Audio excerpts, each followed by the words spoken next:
কামৰূপ জিলা উচু চেম্পিয়নশ্বিপ 2024 সামৰণি বৰদুৱাৰ উচু একাডেমীৰ উদ্যোগ ND school of martial arts একাডেমীৰ সাফল্য যোৱা 27 আৰু 28 এপ্ৰিলত কামৰূপ জিলাৰ পলাশবাৰী বিধানসভা সমষ্টিৰ অন্তৰ্গত বাগান জৰাপাতা খেলপথাৰত অনুষ্ঠিত হয় 17 সংখ্যক কামৰূপ জিলা উচু চেম্পিয়নশ্বিপ 2024 বৰদুৱাৰ উচু একাডেমীৰ উদ্যোগত অনুষ্ঠিত প্ৰতিযোগিতাখনত সাব জুনিয়ৰ, জুনিয়ৰ আৰু সিনিয়ৰ তিনিটা শাখাত খেলুৱৈসকলে ক্ৰীড়াংগনত উজাৰি দিলে শ্ৰেষ্ঠত্ব।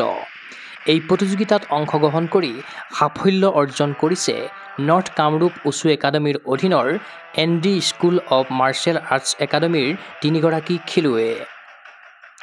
ছাইদুৰ ৰহমানে সোণ, হৃদয় হাজৰিকাই ৰূপ আৰু নিবিৰ কাশ্যপে ব্ৰঞ্জ জিনি ND school of martial arts একাডেমীলৈ কঢ়িয়াই আনিছে গৌৰৱ। পদকজয়ী খেলুৱৈসকলৰ মুখ্য প্ৰশিক্ষক ৰূপে আছে নৱদীপ মেধি। টিম মেনেজাৰৰ দায়িত্ব পালন কৰিলে ইজাজুল হকে। জিলা ভিত্তিত আয়োজিত প্ৰতিযোগিতাখনৰ পৰা বাছনি হোৱা খেলুৱৈয়ে পৰৱৰ্তী পৰ্যায়ত ৰাজ্যিক চেম্পিয়নশ্বিপত অংশগ্ৰহণ কৰাৰ লাভ কৰিব সুযোগ। উল্লেখ্য যে উচু প্ৰতিযোগিতাখনৰ 2টা দিনৰ কাৰ্যসূচীত উপস্থিত থাকিল পলাশবাৰী সমষ্টিৰ বিধায়ক হেমাংগ ঠাকুৰীয়া, অসম ফুটবল সন্থাৰ যুটীয়া সম্পাদক হিমাংশু শেখৰ বৈশ্য, অসম উচু সন্থাৰ সভাপতি মুৰলীধৰ চৌধাৰী, সাধাৰণ সম্পাদক ৰঞ্জিত বড়ো, ৰাভা হাছঙৰ কেইবাগৰাকীও কাৰ্যবাহী সদস্য, আৰ্চুৰ বিষয়ববীয়াসকল।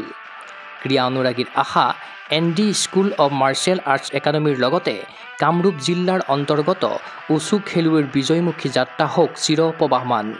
সমাগত ৰাজ্যিক উচু চেম্পিয়নশ্বিপত খেলুৱৈসকলে কামৰূপলৈ কঢ়িয়াই আনক পদক জয়ৰ কৃতিত্ব। News desk report, Gogo sports, NE।